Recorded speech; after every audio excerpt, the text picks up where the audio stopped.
ഭാവി ഉർവശിയാണ്. Cut that.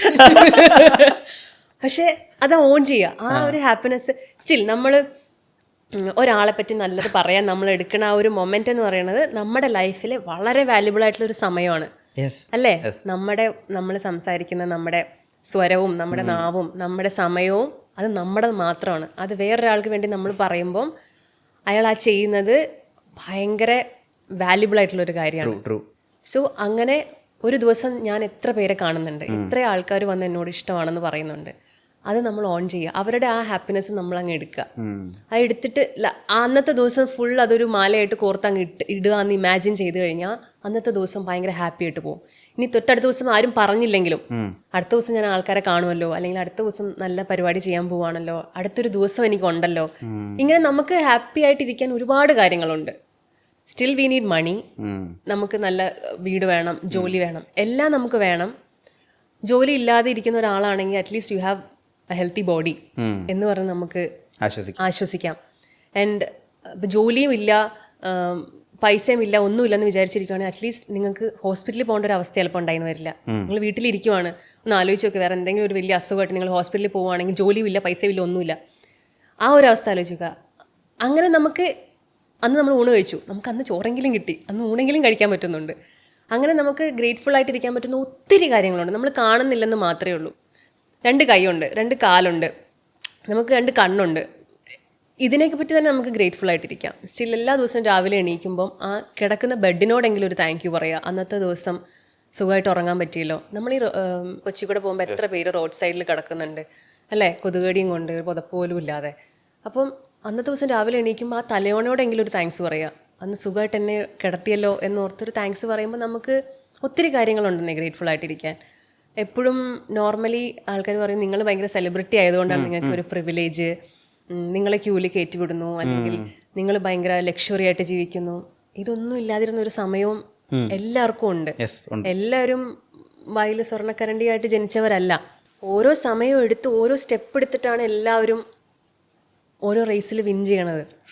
ഒറ്റയ്ക്കൊരു raise win ചെയ്യാൻ പറ്റുന്ന വിഷ്ണു തോന്നുന്നു സാക്രിഫൈസ് ഉണ്ട്. ഇല്ല, ഒറ്റയ്ക്ക് ഒരാൾക്കും റേസ് വിൻ ചെയ്യാൻ പറ്റില്ല. നമ്മളും സ്ട്രഗിൾ ചെയ്തിട്ടാണ്. ഇപ്പോൾ ഒരു സർവേ നടത്തി കഴിഞ്ഞാൽ സിനിമയിലേക്ക് വരാൻ താല്പര്യമുള്ള എത്ര പേരെ കാണാൻ പറ്റും? എത്ര പേരെ കാണാൻ പറ്റും? അതിൽ എത്ര പേര് ഫസ്റ്റ് സ്റ്റെപ്പ് വെച്ചിട്ടുണ്ടാവും, എത്ര പേര് സെക്കൻഡ് സ്റ്റെപ്പ് വെച്ചിട്ടുണ്ടാവും? Still we are going. ഇപ്പോഴും മമ്മൂക്കയോട് ചോദിച്ചാൽ മമ്മൂക്ക എന്താ പറയുന്നത്? ഞാൻ പഠിച്ചുകൊണ്ടിരിക്കുന്നേ ഉള്ളൂ എന്നാണ് പറയുന്നത് അല്ലേ? അത് ചിലപ്പം അദ്ദേഹം നമുക്ക് വിചാരിക്കും ഒരു ഇന്റർവ്യൂവിന് വേണ്ടി പറഞ്ഞാൽ അല്ല. അദ്ദേഹത്തിനൂടെ വർക്ക് ചെയ്യുമ്പോൾ നമുക്ക് കാണാം സ്റ്റിൽ ഡയറക്ടറിനോട് ചോദിക്കുന്നത് എനിക്ക് എന്താ ചെയ്യേണ്ടതെന്ന് അറിയില്ല, പറഞ്ഞു തരുമെന്ന്. നമ്മൾ സീരിയസ്ലി മമ്മൂക്കയാണോ ഇത് ചോദിക്കുന്നത് എന്ന് നമുക്ക് തോന്നിപ്പോകുന്നുണ്ട്. എനിക്ക് എക്സാമ്പിൾ പറയാൻ എൻ്റെ പ്രൊഫഷൻ ഇതായതുകൊണ്ട് അതേ പറ്റുന്നുള്ളൂ, അതുകൊണ്ടാണ് ഞാൻ പറയുന്നത്. പക്ഷെ എന്നാലും ഇപ്പം എൻ്റെ അമ്മയാണെങ്കിലും, എൻ്റെ അമ്മ കുറച്ച് നാൾ മുന്നേ പറഞ്ഞ എനിക്ക് വീട്ടിലിരുന്ന് മടുത്തു. അപ്പോൾ അതിന് മുമ്പേ അമ്മ ജോലിക്ക് പോയിക്കൊണ്ടിരുന്ന സമയത്ത് അമ്മ പറഞ്ഞു എനിക്ക് വീട്ടിലിരിക്കാൻ ഒരു നിമിഷം ഒരു സമയമില്ല, ജോലി ചെയ്ത് മടുത്ത് ഞാൻ എന്ന് പറഞ്ഞൊരു സമയം ഉണ്ടായിരുന്നു. അപ്പോൾ ഞാൻ അമ്മയോട് ചോദിച്ചു, അമ്മ ഒരു 6 കൊല്ലം മുന്നേ അമ്മ പറഞ്ഞത് ഓർമ്മയുണ്ടോ? എനിക്ക് നടുവ് നിവർത്താൻ പോലും പറ്റുന്നില്ല, വീട്ടിൽ വരുമ്പോൾ നീ ഇങ്ങനെയൊക്കെ കാണിച്ചു വെക്കല്ലേ, മര്യാദയ്ക്ക് ഞാൻ പറഞ്ഞ പണി ചെയ്യുന്ന പറഞ്ഞൊരു കാലം ഉണ്ടായിരുന്നു അമ്മയ്ക്ക്. ഇന്ന് അമ്മയ്ക്ക് വേണ്ട എല്ലാം ഇവിടെ ഉണ്ട്. സ്റ്റിൽ അമ്മ കംപ്ലയിൻറ്റ് ചെയ്യുവാണ്. അപ്പം അമ്മ സൈലൻ്റായി, അമ്മ ഒന്നും പറയണില്ല. അന്നമ്മ ഞാനിത് കംപ്ലൈൻ്റ് ആയിട്ട് പറയല്ല, അന്നമ്മ ബസ് കയറി ഭയങ്കര കഷ്ടപ്പെട്ട ജോലി സ്ഥലങ്ങളിലൊക്കെ പൊയ്ക്കൊണ്ടിരുന്നത്. അപ്പോൾ ഇന്നമ്മ പറയുകയാണ്, അമ്മ സ്റ്റിൽ കംപ്ലൈൻറ്റ് ചെയ്യുക. അപ്പോൾ ഇത് കേട്ട അമ്മ എന്നെ തല്ലി. എന്നാലും ഞാൻ പറഞ്ഞു അമ്മയ്ക്ക് ഇപ്പോൾ എന്തിൻ്റെയെങ്കിലും കുറവുണ്ടോ? അപ്പോഴാണ് അമ്മ റിയലൈസ് ചെയ്യുന്നത് നമുക്കുള്ളപ്പോൾ നമ്മൾ അതിൻ്റെ വില അറിയില്ല വിഷ്ണു. നമുക്കൊന്ന് ഇല്ലാണ്ടാവുമ്പോഴേ, അല്ലെങ്കിൽ നമ്മളൊന്ന് ഓർമ്മിപ്പിക്കാൻ ഒരാളുണ്ടാവുമ്പോഴേ നമുക്ക് ഓർമ്മ ഉണ്ടാവുള്ളൂ. ഇടയ്ക്ക് നമ്മളെ ഒരു പിച്ച് കിട്ടുമ്പോഴാണ് അയ്യോ അവിടെ ദശയുണ്ടെന്നെങ്കിലും നമ്മൾ ഓർക്കണത് അല്ലേ? അല്ലെങ്കിൽ നമ്മൾ അറിയില്ല അവിടെ ഇങ്ങനെ ഒരു സംഭവം, അതിൻ്റെ ഒരു വാല്യൂ ഉണ്ടെന്ന് നമ്മൾ അറിയില്ല. ഇതൊക്കെ എൻ്റെ തലയിലുള്ളത് കൊണ്ടായിരിക്കും എനിക്ക് ഈ ഒരു റെസ്റ്റിംഗ് ഫേസ് എൻ്റെ ഭയങ്കര സീരിയസ് ആയിട്ട് ഇരിക്കണതും. ഓരോ മൊമെൻറ്റിലും ഞാൻ ഗ്രേറ്റ്ഫുൾ ആണ്. ഞാനിപ്പോഴും ഓർക്കുന്നുണ്ട്, ഞാൻ കണ്ണാടി നോക്കിയിരുന്ന് ടൂത്ത് പേസ്റ്റും പിടിച്ചുകൊണ്ട് ഇൻ്റർവ്യൂ ചെയ്തത് എനിക്ക് സ്റ്റിൽ ഓർമ്മയുണ്ട്. ഞാൻ വലിയൊരു സിനിമാ നടിയാവും, എന്നിട്ട് എന്നെ ആൾക്കാർ ഇൻ്റർവ്യൂ ചെയ്യും എന്ന് പറഞ്ഞ് ഞാൻ തന്നെ ഇങ്ങനെ ചോദിക്കും കണ്ണാടിയോട്, എന്നിട്ട് ഞാൻ തന്നെ ഉത്തരം പറയും. സ്റ്റിൽ ഞാൻ ഇവിടെ നിന്ന് പോഡ്കാസ്റ്റ് ചെയ്യുന്നില്ലേ. സോ അത് I am so proud of myself. And നമ്മളെ കൊണ്ടൊക്കെ പറ്റുന്നേ.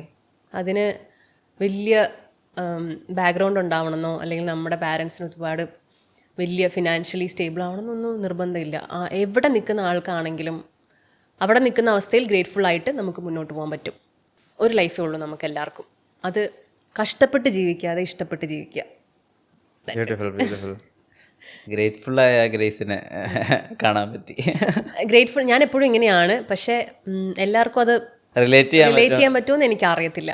നമ്മുടെ ലൈഫിലെ ഒരു പോയിന്റ് വരുന്ന സമയത്ത് ഈ ആളുകൾ ചോദിക്കുന്നുള്ളതിന്റെ അപ്പുറത്ത് പലപ്പോഴും നമുക്കും കൂടി തോന്നും ഒരു കമ്പാനിയൻഷിപ്പ് എന്ന് പറഞ്ഞൊരു ഘടകം. അതായത് അതിനെ ഇപ്പോൾ നമ്മളിപ്പോൾ ഒരു റൊമാൻറ്റിക് റിലേഷൻഷിപ്പ് എന്നൊന്നും ആയിട്ട് പറയണ്ട.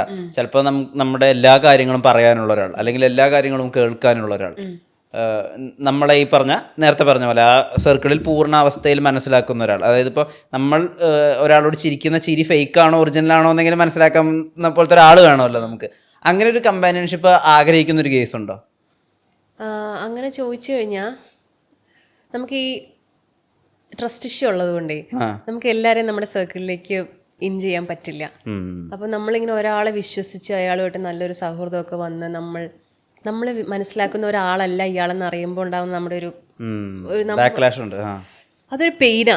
അതിൽ നിന്ന് റിക്കവർ ആവാൻ നമുക്ക് ഭയങ്കര പ്രശ്നമാണ്. അതായത് എൻ്റെ പ്രശ്നം എന്ന് പറഞ്ഞാൽ ഞാൻ സ്നേഹിച്ചു കഴിഞ്ഞാൽ ഞാനിങ്ങനെ എല്ലാം പറിച്ചു കൊടുക്കുന്ന ഒരു സ്വഭാവം എനിക്ക്. ഞാൻ വെറുത്ത് കഴിഞ്ഞിട്ടുണ്ടെങ്കിൽ ഞാൻ ആ സ്പോട്ടിൽ നിന്ന് ഞാൻ മാറും. ഞാൻ അവരെ ശല്യം ചെയ്യില്ല. എനിക്ക് 2 എക്സ്ട്രീമുള്ള, എനിക്ക് നടുക്കത്ത് നിൽക്കുന്ന പരിപാടി ഇല്ല. ഒന്നില്ലേ അങ്ങേയറ്റം അല്ലെങ്കിൽ ഇങ്ങേയറ്റം.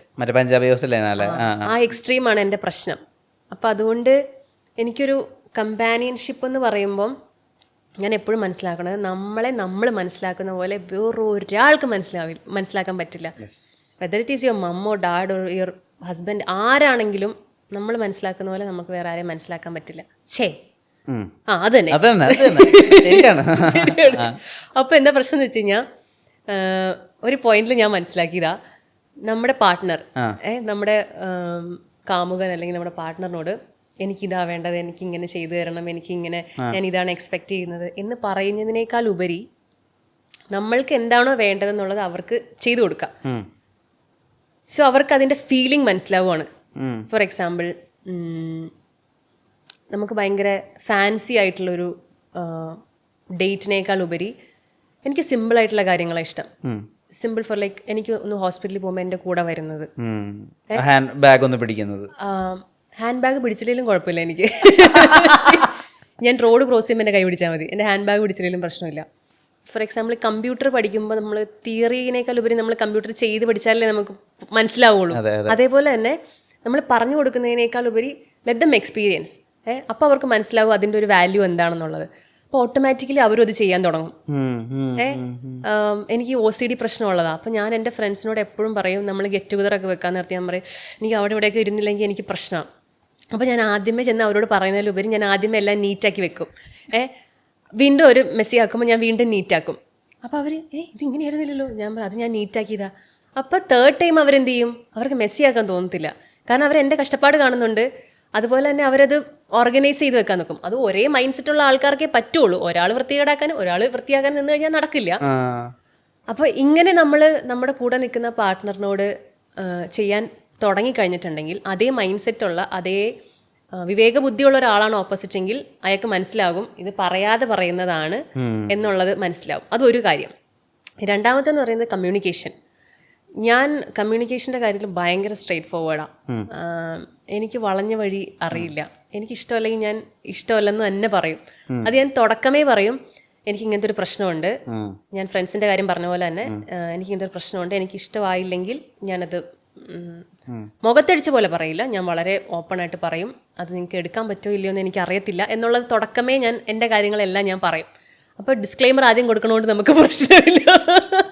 എന്നിട്ടും ബുദ്ധിമുട്ടുള്ള ആൾക്കാരാണെങ്കിൽ നമ്മൾ അപ്പോൾ തന്നെ ഓക്കെ ടാറ്റ ബൈ ബൈ. കാരണം എനിക്ക് ആരുടെയും സമയം വേസ്റ്റ് ചെയ്യാൻ താല്പര്യമില്ല. പ്രാക്ടിക്കൽ. അതുകൊണ്ട് എന്താ പ്രശ്നം എന്ന് വെച്ച് കഴിഞ്ഞാൽ നമ്മുടെ അടുത്തേക്ക് ആരും വരില്ല.